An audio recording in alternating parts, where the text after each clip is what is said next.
Hello friends, कैसे हैं आप सब। फ्रेंड्स, आज हम बात करेंगे सिकल सेल एनीमिया के बारे में। और इसके जस्ट पिछले वाले वीडियो में फ्रेंड्स हमने बात किया था थैलेसीमिया के बारे में।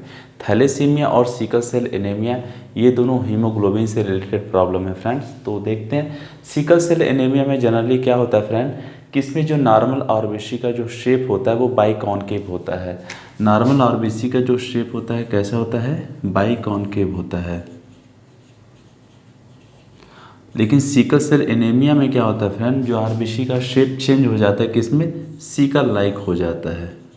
ठीक है, तो इस डिजीज में जो हमारी आरबीसी होती है वो कैसा हो जाता है फ्रेंड, सिकल लाइक हंसियाकार हो जाता है। ठीक है, बात करते हैं फ्रेंड जो सिकल सेल एनीमिया है, यह एक ऑटोसोम लिंक्ड रिसेसिव डिजीज़ है। कैसा है, ऑटोसोम लिंक्ड रिसेसिव डिजीज है। इसमें जो सिकल सेल एनीमिया में डिजीज का जो ट्रांसमिशन होता है पेरेंट्स से बच्चों में, वो तब होता है फ्रेंड जब दोनों पार्टनर्स क्या होते हैं, कैरियर या हेट्रोजाइगस फॉर्म में होते हैं। ठीक है, तो हमने ये बताया फ्रेंड कि ये कैसा डिसऑर्डर है, ऑटोसोम लिंक्ड, ठीक है, रिसेसिव डिसऑर्डर है। ठीक है, सेकेंड पॉइंट की बात करें फ्रेंड, डिजीज का जो ट्रांसमिशन होता है पेरेंट्स से बच्चों में, वो तब होता है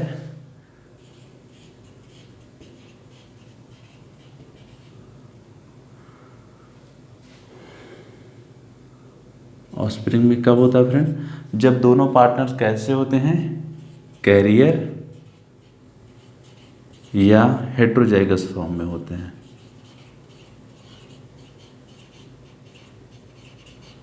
ठीक है फ्रेंड, हेट्रोजाइगस फॉर्म में होते हैं।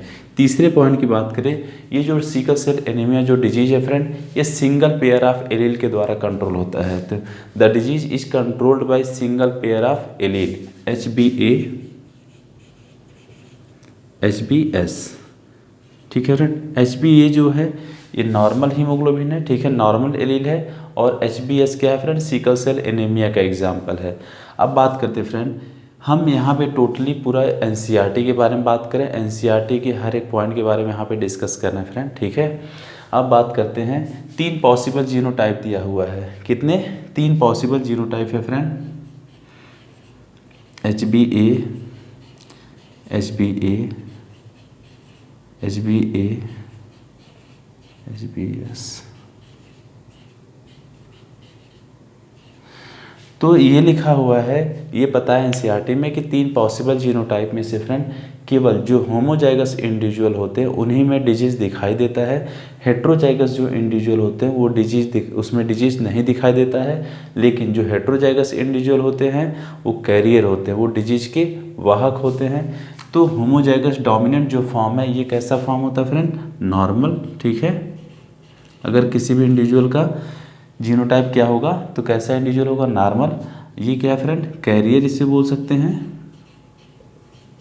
या आप लिख सकते हैं इसको सिकल सेल, सॉरी ये क्या होते हैं, कैरियर अनअफेक्टेड होते हैं फ्रेंड। ठीक है, अनअफेक्टेड। हेट्रोजाइगस इंडिविजुअल कैसे होते हैं फ्रेंड, अनअफेक्टेड होते हैं। और ये हमारा क्या होगा, sickle cell anaemia, sickle cell trait. Clear, तो 3 पॉसिबल जीनोटाइप में से केवल होमोजाइगस रिसेसिव इंडिविजुअल्स में डिजीज दिखाई देता है फ्रेंड। ठीक है, जो हेट्रोजाइगस इंडिविजुअल होते हैं उनमें डिजीज नहीं दिखाई देता है। हेट्रोजाइगस इंडिविजुअल कैसे होते हैं, अनअफेक्टेड होते हैं। और ये क्या होते हैं, डिजीज के कैरियर होते हैं। क्लियर, अब बात करते हैं फ्रेंड प्रोजनी में, अगर हम बात करें प्रोजनी में जो डिजीज का ट्रांसमिशन होता है प्रोजनी में कितना होता है फ्रेंड, 50% होता है। ठीक है, अब हम बात करेंगे कि सिकल सेल एनीमिया का कारण क्या है, इसका रीजन क्या है।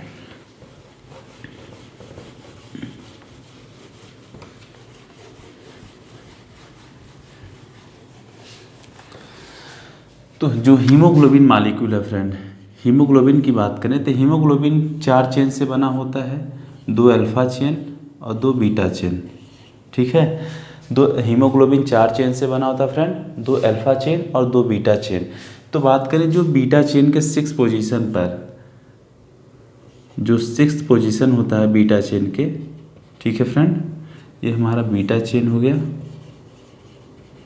तो बीटा चेन के at the 6th position of the beta chain normally क्या होता है फ्रेंड, ग्लूटामिक एसिड प्रेजेंट होता है। बीटा चेन के 6th पोजीशन पर नॉर्मली क्या प्रेजेंट होता है, ग्लूटामिक एसिड। लेकिन सिकल सेल एनीमिया में क्या होता है, ग्लूटामिक एसिड का एक अमीनो एसिड वैलिन, एक अमीनो एसिड जो वैलिन के द्वारा क्या हो जाता है, ग्लूटामिक एसिड का वैलिन द्वारा सब्स्टिट्यूशन हो जाता है, जिसकी वजह से ये बीमारी होती है। ठीक है फ्रेंड, किस पोजीशन पे, 6th पोजीशन पे।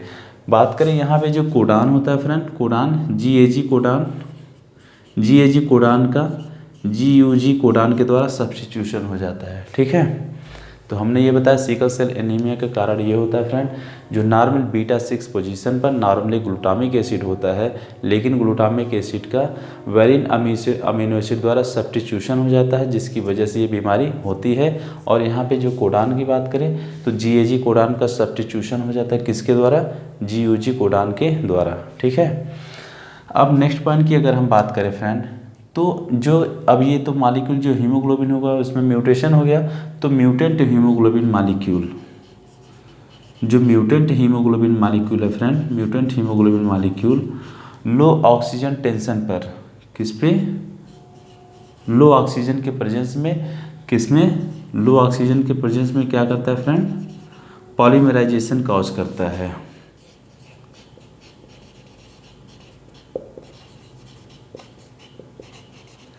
लो ऑक्सीजन टेंशन पे क्या करता है, पॉलीमराइजेशन कॉज करता है, जिसकी वजह से जो नॉर्मल आरबीसी, जो बाइकॉन्केव आरबीसी थी फ्रेंड,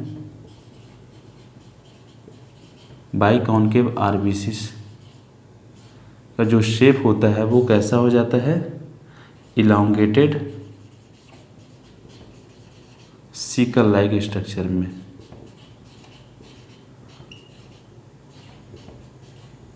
सिकल लाइक स्ट्रक्चर में क्या हो जाता है, चेंज हो जाता है। ठीक है फ्रेंड, तो एक बार रिकॉल कर लेते हैं हमने क्या क्या पढ़ा फ्रेंड। हमने ये बताया सिकल सेल एनीमिया में कि सिकल सेल एनीमिया बेसिकली क्या होता है कि जो नॉर्मल आरबीसी होती है, नॉर्मल आरबीसी का शेप बाइकॉन्केव होता है, लेकिन सिकल सेल एनीमिया डिजीज में आरबीसी का शेप कैसा हो जाता है, हंसियाकार सिकल शेप्ड का हो जाता है। और सिकल सेल एनीमिया यह एक ऑटोसोम लिंक्ड रिसेसिव डिजीज है। ठीक है फ्रेंड, नेक्स्ट पॉइंट की हमने ये बात किया कि सिकल सेल एनीमिया में जो डिजीज का ट्रांसमिशन होता है पेरेंट्स से बच्चों में, वो कब होता है, जब दोनों पेरेंट्स क्या होते हैं, कैरियर या हेट्रोजाइगस फॉर्म में होते हैं।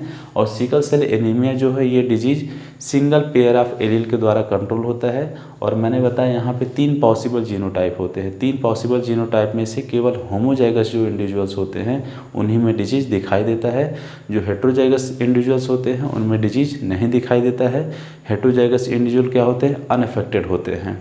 फिर बात बताया फ्रेंड कि हमने सिकल सेल एनीमिया का कारण क्या है, तो सिकल सेल एनीमिया का कारण ये है कि हीमोग्लोबिन मॉलिक्यूल के बीटा जो चेन होता है उसके 6th पोजीशन पे नॉर्मली ग्लूटामिक एसिड प्रेजेंट होता है, लेकिन ग्लूटामिक एसिड का वैलिन अमीनो एसिड के द्वारा सब्स्टिट्यूशन हो जाता है, जिसकी वजह से सिकल सेल एनीमिया या डिजीज़ होती है।